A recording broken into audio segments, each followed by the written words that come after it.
The Ministry of Education maintains that it will not succumb to pressure to reopen schools until the COVID-19 curve flattens.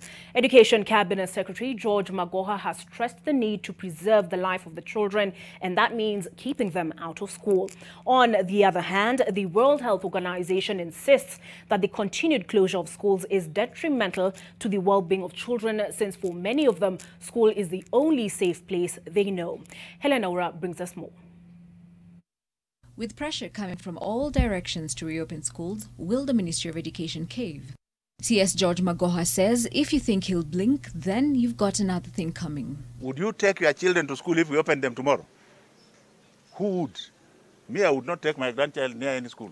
Kenya, along with 14 other countries on the continent, are refusing to budge, much to the annoyance of players in the education sector. The World Health Organization wants these countries to hasten the reopening because the longer the children are out of school, the less safe they are. Education is a pathway out of poverty towards prosperity and better health for the African continent and for the world. The decision to open schools or not amid the pandemic is a difficult one, but we must find the right balance to avoid trading one adversity for another.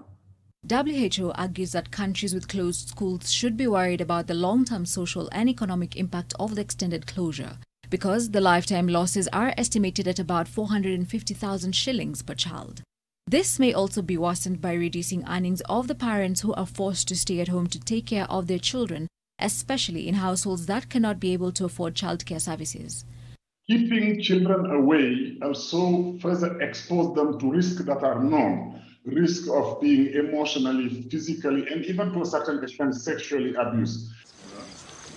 Still, Magoha insists that nothing is more important than the health of the children. The curve must flatten before they allow their children to go back to school. Kenya is still working out protocols for returning to school and had hoped to partially resume this September, but that has been shelved until January next year. Helen Aura, NTV.